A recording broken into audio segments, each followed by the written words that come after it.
Hello and welcome to the Generic Combative Response section of the DVD course. The Generic Combative Response, put very simply, is a series of movements that you see people going through time and again when they're responding to being attacked. It doesn't really matter whether this is more traditional martial arts or combatives or even what particular martial art style you're looking at. There are certain techniques, movements and principles of movement that continue to float to the surface time and again. This is the kind of thing you'll see in processes of pressure testing in things like MMA tournaments. When MMA started out with the UFCs back in 1991, I think it was, what we started to see was a big clash of different styles coming together and a lot of people trying a lot of different techniques and then basically all just getting neutralised. Then as it's progressed and evolved over the years, what we've seen is through this constant pressure testing, certain techniques have floated up to the surface. And what you've got is like a crystallisation of techniques that are very applicable for the sport, combat, MMA environment. Similarly, looking at techniques for, what we've got is a process whereby certain techniques come up to the surface. So if you've got certain techniques coming up to the surface again and again in a variety of different situations, what I started to look at is, well, why not bring them together, bring them out, get specific about them, polish those core techniques and create a generic combative response. In other fields, instructors who I respect, particularly the Canadian instructors, Tony Blair and Rich Dimitri, have looked at things called the flinch response. The reason why I've moved away from that is because by virtue of the fact that you're calling it a flinch implies a lack of awareness. If there is awareness, there will be no flinch. So where you've got that there, that because it implies lack of awareness, I'm kind of moving away from that. It doesn't really matter whether you're completely shocked and surprised by this or not. That's the nature of the term. Generic combative response means a combative response that will apply to a multiple series of situations, grabbing attacks, striking attacks, and you can actually even use this preemptively as well. This is something that for me it represents years and years of research, personal research, years and years of expense, years and years of study, and years of pressure testing at the risk of my own health and safety as well. There's been something that's been staring me right in the face, and I've only just realised what it is recently, and it comes down to the core, and this is the core of what we're talking about.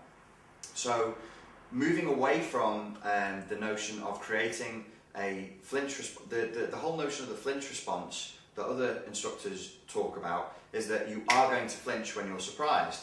So if you're going to flinch when you're surprised, if a loud noise goes off suddenly and you're shocked by it and you go, ugh, why not turn that into something that is more combatively effective, which is absolutely fine. What I'm saying is take it a step further than that. Even if you're not completely shocked to the point where you flinch, flinch implies total lack of awareness. If you want to test this, it's really easy to test. Sit in a room doing like your Zen meditation where you just sit silent in the moment and then have somebody after a certain period of time just also in the room, when they think you're starting to switch off, just go bah and shout at you. This is what the old Zen masters used to do when they walk behind the students with sticks. They see you dropping off, they'll bang you on the shoulder. If you switched off and you get banged, you'll go ugh and you'll flinch. If you're in the moment and you get hit, there's no surprise. You go bang, it still hurts, but you don't flinch. There's no flinch there. So creating a more generic combative response is actually implying that you, even if you are aware, this is still where you get to. There's nothing revolutionary in this. There's nothing amazingly new. This is a reassimilation of ideas and concepts from years of training, from other instructors that I've put together, and rebased it on some new paradigms. I've had a bit of a paradigm shift myself in the last couple of months. What I've been teaching previous to this, I would refer to as fair weather techniques. A lot of what I teach is a Muay Thai frame, sports combat Muay Thai frame, and all of that will work provided a lot of positive factors are working in your favour. Like you're on a nice flat surface, you've got clothes on that allow you to move, you've got decent shoes on, the floor's not slippy, and that you're not starting from being squashed on top of each other at this range. Most of what I teach from this range isn't great. However, most fights that you actually get into do start from something like this kind of distance. What I've been teaching, I think, is probably based on an old model of how people fight. It's probably about 10 to 15 years out of date, this notion of people looking at each other and going, what the fuck are you staring at? Do you want to go? Do you want to go? And squaring off like that. I haven't seen that for a long time. The last few fights that I've been in didn't happen like that. So it's moving away from that paradigm of the sports combat, and which was pretty much applied kickboxing, applied Muay Thai, with gouging and headbutts and biting and other things thrown in. This is different. What I've done is deconstruct that and say, okay, move away from that, forget the sports combat, forget the traditional martial arts, think pure ergonomics, think pure destruction, and this is what I've come up with.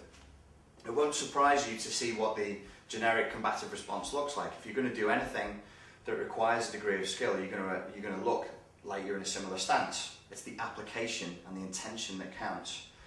The generic combative response, very, very simply put, just looks like you're coming into a stance.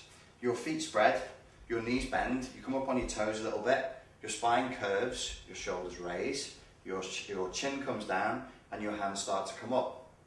Nothing particularly amazing about that. That's quite normal. However, when you are being attacked, do you focus on these things or not? The three most important things here are, one, that my weight is sunk. Two, that I turn and face my attacker. When I say turn and face my attacker, I mean with my feet, with my knees, with my hips, with my shoulders, with my head. And that doesn't matter whether I'm being grabbed or I'm responding to a strike or if I'm being preemptive. I must have turned and faced him. My head must face in that direction and my hands must come up. So the generic combative response, when you start to work it, whether it's a strike, preemption or response to a grab, is always going to be here. Which leads us on to the next concept. When these hands come up, what are you going to do with them? You'll see, I referenced other instructors before, you'll see them go then from that, which is a reasonable assumption, into applying this in certain ways. The key for me, and what I've also done is not just look at what happens in other fights and in other people's systems, it doesn't matter what the system is, when they effectively deal with an attack, they do similar things. And then I was hearing myself and hearing my instructor, Bob Spohr, say certain things over and over again, and these just reverberated and reverberated around my unconscious until I started to realise, shit, we need to really be focusing on this. I was hearing Bob and hearing myself say, attack the head, attack the head, attack the head. And then I started to really look at that and think, well, why? Why is it so important? What does that do when you attack the head? How should you be attacking the head? Let's really break this down, deconstruct it and get specific. If from this range we start to think whether this is passive, I am responding, or active, proactive and aggressive, and I'm being preemptive on him, I must attack the head. And how do we do that? You hear instructors say things like, just hit the guy in the head. Yeah, they're kind of making a point that you don't want to overemphasize it, but not every position on the head is as valid as every other position. This is on the head, this has more validity, more effect than if I try and hammer fist him in the top. If I hammer fist him here, that's going to have more effect than hammer fisting him in the top. So not all of the head. You can't just say hit the guy in the head. You can to make a point, which is to not be too nerdy. But at the end of the day, if a beginner hears that and thinks that this has as much validity as this, that would be incorrect. So which parts of the head do we want to attack? And why do we want to attack the head? Two reasons. One is reactive and passive, the other is active. If I attack the head, and particularly I focus on attacking the jaw, and I focus on attacking the eyes, and I can turn them, I will weaken him. You've heard me mention on other DVDs that when you start to turn the head, you have this biomechanical effect, whereby the other person becomes less combatively effective. Whether Peter's grabbing me or striking me, I'm just going to do this really, really gently, just to make a point. If I just turn your head towards the camera, and if you just try and grab me or whatever, if I can turn that head automatically, due to the biomechanics of it, this becomes weaker. Whatever his strike is, whatever he's going for, becomes weaker. If I want to punch him, I can do that quite easily looking here. If I'm forced to look over there and I want to punch him, this actually becomes harder for me to aim, and it's harder for me to generate power. If you don't believe me, try this on pads. Take your head offline. This is online. Hang on, I'll get a pad. Wrong way. So if you're online, that means that your head is pretty much over your spine, and that your spine is pretty much over your feet, or at least your centre of gravity. Here I am online. If you just lift the pad up, and if I want to strike here, this is easy for me to do. I can generate forward momentum. As soon as this comes offline, even a small way, so I'm going to strike this at like 80% force, a reasonably good strike. Okay, if I just change the shape of my body, if I just go, right, look how much my chin's moved. If I look at the ceiling, and my chin moves up here, see, I can't actually hit that without touching it. I need a kinesthetic anchor to start with, but also, it's a lot weaker. It's not going to be as strong. If I turn this way, You're going to have to try this and feel it for yourself. If I turn this way and start trying to hit it, again, that's even weaker again. That's just, it's offline, there's no power behind it. It's the same thing with grappling. Just put that down for a second. The point is, if you attack the head and you attack focusing on the eyes and the chin and the jaw and move the head, you disempower the person. That's defensive. I'm stopping him from being powerful inside of his body by attacking the head and holding it.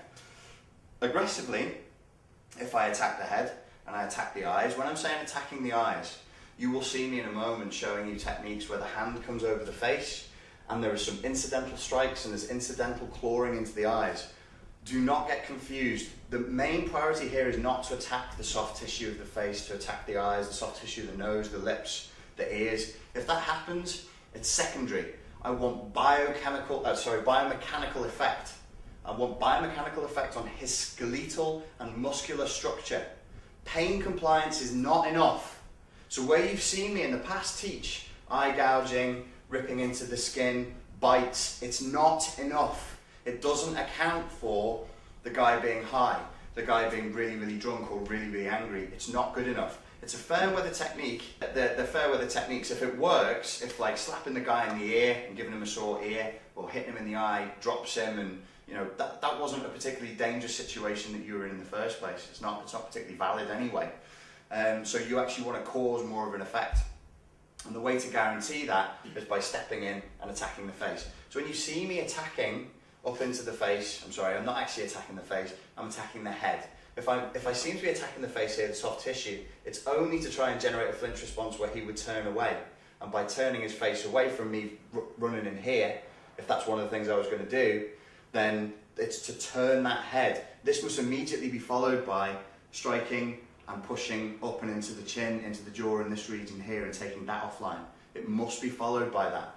Don't lose focus, don't get stuck on, I'm going to gouge you here and I'm going to rip here and I'm going to do that and I'm going to do all the rest of it to the soft tissue of the face. For me personally, that isn't enough. That's not a guarantee. That's a fair weather technique. If that would work against somebody who's sober, or it works against somebody who's in the gym and he goes, oh, that's horrible. You know, because this is not a pleasant experience. Running your fingers in somebody's face is invasive. Rich Dimitri from Senshido.com, he's got a system called the Shredder. They focus a lot on that. They focus a lot on attacking the soft tissue. Only at extreme close quarter range, that's what the Shredder is for. And that's fine. That will get you a response. I'm not trying to discredit anybody or argue. What I'm doing is I'm showing the respect of saying, I appreciate that, I'm inspired by that, motivated by it. I now want to move beyond it, transcend it a little bit with slightly different objectives, because my objectives are different. If I'm going to engage, I'm actually still looking to cause unconsciousness. So because my objectives are different, because my priorities are different, the manifestation is going to be a little bit different. So when you're coming inside and attacking the head, or attacking the jaw, or attacking the face, bear in mind if you're attacking the jaw, or the throat, or the face, it's because they're handles. The jaw and the chin is a handle to the head. The throat is a handle to the head. Don't get stuck on killing the person by attacking the throat. Don't get stuck on killing the person and ending the fight by attacking the chin.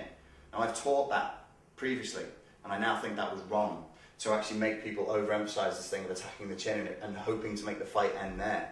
It's incidental. If I hit him in the face and it knocks him out on my way to controlling the head, then that's absolutely fine, isn't it? It just happens to have happened, it's incidental. Attacking the face, also incidental to attacking the head and getting that head offline. That's priority number one, move the head offline. Just take that pad off for a second. So how are you going to attack the head? If you've got this generic combative response, which relies on pointing at your attacker, sinking your weight and getting your hands up high as quickly as you can, and you're here, there aren't that many different ways I can attack the head either. Not really. The first and the easiest one and the quickest one to get into range is to make contact with my left lead hand, just to come inside here. Now, here's another concept I want you to get. Don't get stuck on this. If we think in terms of striking and grappling, we're missing a big range and a big phase of the fight. For the sake of memorizing it, you could think of it as scrappling. Don't get stuck on that. It's a little word I've made up. There's not going to be t-shirts with, I like scrappling written on them. It's a mnemonic. A mnemonic means anything that allows you to remember something. When you're at close quarters and you're in a situation where you're being put under more pressure, where it's gone beyond fair weather techniques like throwing a right cross and then following through with an elbow and then kneeing them and basically applied Muay Thai for the street, where you've gone beyond that, you've got to think in terms of a different range where you take advantage of every single movement.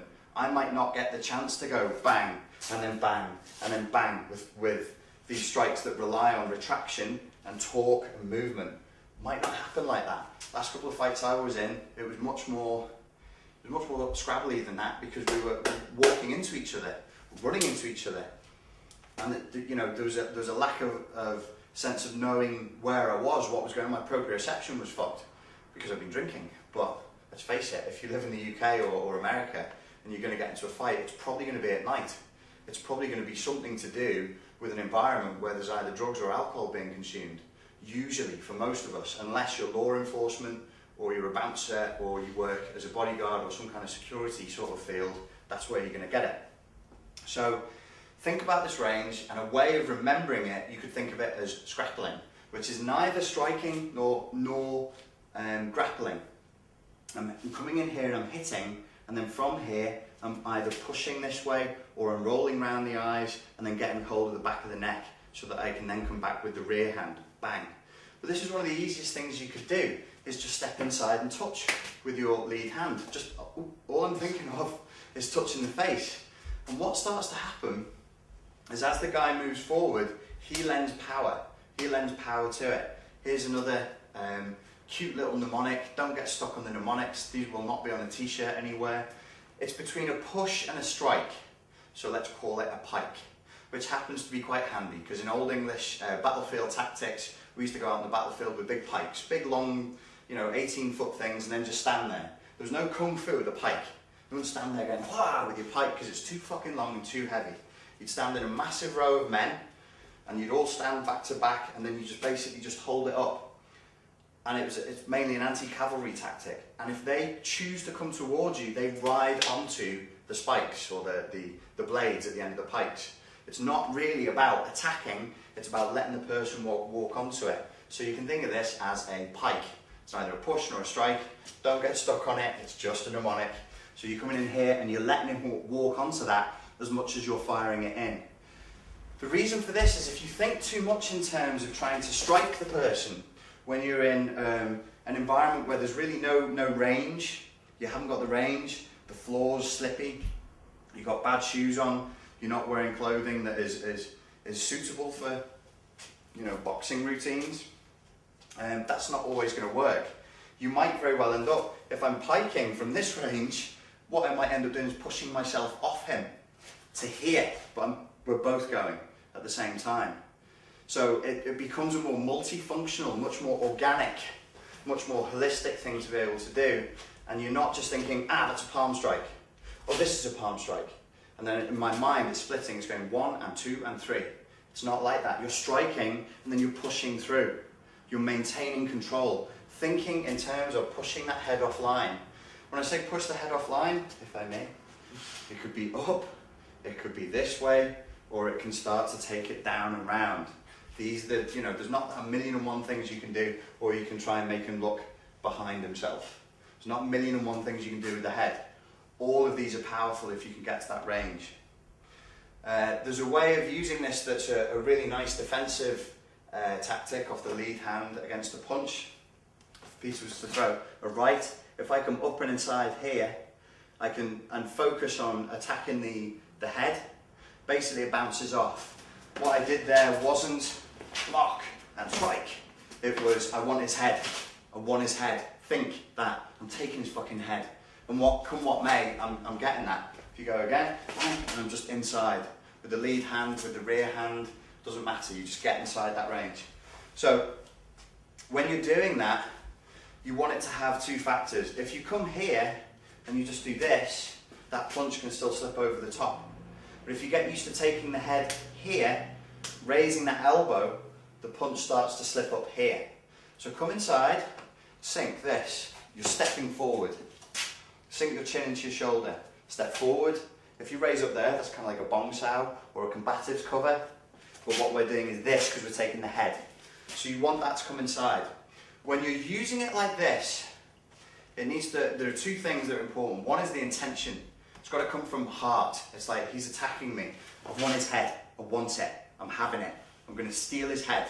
You take hold of this, you've got him. Don't fuck around with anything else. That's the difference that will make a difference in a fight. After you've watched this DVD, go and watch some street fights. The person who wins is the person who takes the head. 9 times out of 10, affects the balance, gets the guy off. We're looking at using it against strikes right now, but the same principles apply against grabs, which I'll show you in a moment. So use it in a way where you're coming inside with this organic, holistic feeling. It needs to come from good intention, strong intention, and aggressive intent to steal inside his space and take the head. It needs to come from your feet. So I can't ever, if you stand there and go, oh, I watched Richard Grannon's GCR DVD and this is what he showed us to do, I would kill you with an axe in your face. Because this, when people watch stuff and they watch in two dimensions, they're thinking two-dimensionally, they're not thinking in the first person, they're thinking in a static rather than a dynamic way. Think in a dynamic, holistic way. I must be in here. I must. Look at this, it's a mess. There's not, what the fuck was this? It's a mess. This is a power assist. When you want to power assist it, you basically just put your own hand on the inside here. We're using multiple functional movements, because the other thing that you could do with the power assist, if he's much bigger than me and I'm scared of him and he's coming in so fast, like if we're outside the chippy, he shouted at me, I say, fuck off, and then he runs across the road at me, I'm shitting myself, so I need to power assist it. I'm here. I know it doesn't look very cool, but trust me, it works. Get your hand up and inside and assist it. If you grab me around the back of the neck or hit, that's it. There's another thing here, same application. You get across here, whatever the grab is, and you wedge across and you power assist it. This is the same thing. Dropping the feet, dropping the legs. I'm here again. If you want to do that, if you go for the grab and you do it preemptively, it's the same fucking movement. It's just got different manifestations. Same movement, same principle. You either preempt it, which is more active and proactive, which suggests awareness, or you're switched off and then you bring it in afterwards. So the first one to have a look at, to have a play with, bearing in mind, needs to come from strong intention, moving forward with your feet. This piking action, or the pike, not an action, it's a principle. You're going to step inside the person. The pikes, when cavalry rode on, they would aim up under the helmet. They go bang, up and in, like that. So you try and get the guy to fall off the horse, steal his balance. Same principle, sink under, come up underneath, push him over, get him onto the floor. We've looked on the Beta A syllabus, how much more vulnerable and how much more less able is your opponent to inflict damage when he's on the floor. So this is a good way of getting him down there. Looking at some other permutations of this, off the lead hand, if you come inside, strike with the lead hand or come up in here, you can then see where this is going to flow to. You can then start to look at taking the back of the head and hitting here. There's not that many different things you can do when you're touching first with the lead hand. Push that offline, go for the eye, but don't get stuck on it, because you're not looking to generate soft tissue damage. You just want to get the head offline. You even look at covering the eyes, and this is a good handle across here if you want to control the head a little bit, because you can actually start to get your fingers under the occipital bones there, so you can actually get a little bit of a handle on his face, and it's quite uncomfortable for him. Or come round to the back of the head. Don't get stuck on this as a grappling manoeuvre. It's not. Think in terms of scrappling. Bang, I'm clapping this on here. Incidental strike. Incidental strike is a move inside, and then ripping into the face a little bit more to get it offline. The follow-up to this on attacking the attacker is the next DVD in the series, which we'll look at another time. So other permutations off the rear hand. If you come inside with the rear hand, a great position to try and get to is here, which is to get up and under the chin. So what I'm actually doing is this, a little bit, which looks like a World War II combative's chin jab. Have you seen a chin jab before? Yeah. Which I never really used to like, because I'd be thinking, chin jab, how the fuck am I didn't compute. But when you look at it more like a Tai Chi application, the scrappling application of, as he's walking in, I'm coming up and inside and just striking, and my intention isn't to hit him in the chin in the same way as if I was boxing, I'd be hitting him there. It's not about hitting him, it's about pushing the chin offline. But you've done it at speed, it looks like a strike, it's not a strike. He's walking into it, but it's not a strike. So, if you attack with that hand, the way it would look is you just, don't worry about this. Don't think, oh, he showed how to do like a karate style block. It's not that. I'm just getting out of the way. I'm thinking, all I'm thinking about is taking this head. Steal the head, and I'm coming up and underneath there. What are the other options you've got from there? Is striking the throat, but you're striking the throat simply because it's a handle to the head. Two ways of doing it. One is a yoking attack here, bang, and then you're coming back and inside and continue to attack the attacker, as I'll show you how to do in a bit. Or you're C-gripping, grabbing it, C-gripping him, banging him, pushing his head into a wall, and you're just coming inside for the attack. Doesn't really matter all that much. Take the head. If he's walking onto you and attacking you, you catch the head. I would just call it catching the head, which is the principle of if the ball's being thrown at me, bang, it makes a banging sound when I catch the basketball, which is a strike. He happens to be walking onto me as my hands are coming into his head. Might catch his ears, but I'm not aiming for them, might catch him in the eye. All kinds of things can start to happen, but the principle is move into his space and take that head. All of my body is doing this. One of the things I did was this. Doesn't matter. I know it doesn't look very cool, but the fact is this is actually a powerful position for me to be in. And it would, you know, even if the guy's quite a lot bigger, you're still going to get that effect because you're driving, everything from the back leg. Imagine you're really trying to push something, you're trying to push a car, or you're trying to push like a really, really heavy load. That way you'd be here. You wouldn't be here, here, here, or here. These are not pressured positions. If I'm here, it's a martial arts stance. That's not a position of somebody who's under pressure. If you see somebody teaching something combative, and it looks like it could be defeated by somebody doing this, it's no fucking good. If he's going to do something that would be defeated by just doing that, it's not effective. Because any idiot can grab you and just go bang, bang, bang. So if what you're doing is too complex to deal with that, it's no good. We need to take the initiative. We're stealing the initiative and we're keeping it. And what happens here is people then start to overstate this because it's almost like magic, really. All you have to think about is getting your hands up to the head and stealing the head.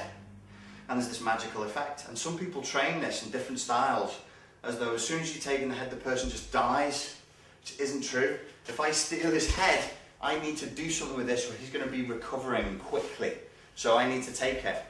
So the magical part of it is, yes, you've opened a door. It's a key that unlocks a door of opportunity, but you need to fucking bolt through that door within the quarter of a second that you've got, and you could turn that fight around.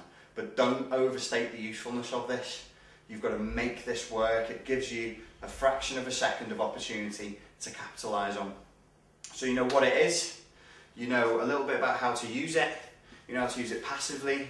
It's not a flinch response because I could use this and be aware of it. I could actually be aware of what's going on and still be using this as a principle. Preemptively delivered, it's still, you know, I think of an awkward position. I'll put my hands down my pants, just walk onto me or get hold of me or something.